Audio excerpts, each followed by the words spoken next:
هَم يبكّي وهَم يضحّك، وأنا مش عارفة أبتدي القصة إزاي، بس هابتديها ورزقي ورزقكم على الله. المهم بتقول لي: "أنا بنوتة عندي 26 سَنة واتخطبت لواحد عنده 47 سَنة، وإيه اللي حدفِك الحدفة دي؟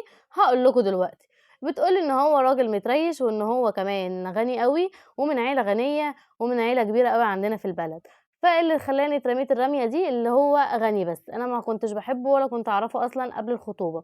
المهم بقى اكتشفت اللي أنا ما كنتش عايزة أكتشفه، اكتشفت إيه بقى؟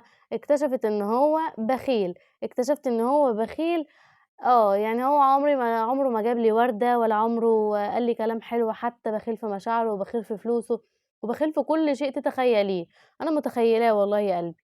المهم تتخيليه أنتِ بقى، واللي زاد وغطّى بقى لمّا بيتكلم معايا في حوار الشقة بيقول لي: "ده إحنا هنعيش مع مامتي في الشقة." فباقول له: "ليه؟" قال لي: "كده عشان أنا مش هاجيب شقق، إحنا هنعيش مع مامتي في الشقة." آه.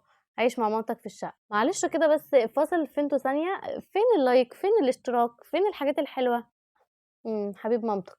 المهم بتقول لي: "أنا مش عارفة أعمل إيه، يعني هو بخيل في فلوسه وبخيل في كل حاجة." ما هي كده، جات الحزينة تفرح ما لقيتلهاش مطرح، قليل العضم بيلاقي إيه، قليل البخت بيلاقي العضم في الكرش زي ما بيقولوا. المهم بتقول لي: "أنا مش عارفة أعمل إيه وخايفة أسيبه." "خايفة تسيبيه؟ أنتِ فين، أنتِ فين وأنا هاجي لِك، هاجي لِك."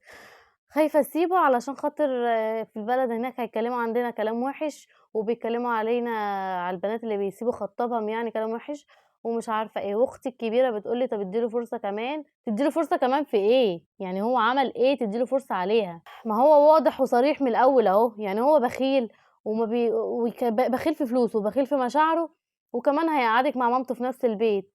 يا قلب مامته، إيه العسل ده؟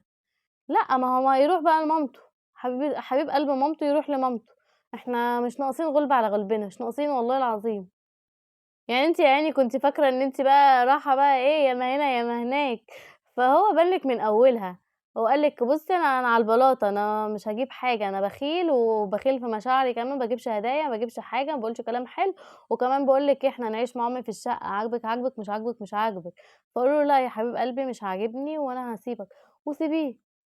أنتِ لسه عندِك 26 سَنة رايحة تتخطبي لواحد قد باباكِ عشان بس معاه فلوس؟ ليه ترموا نفسكم الرمية دي؟ ليه؟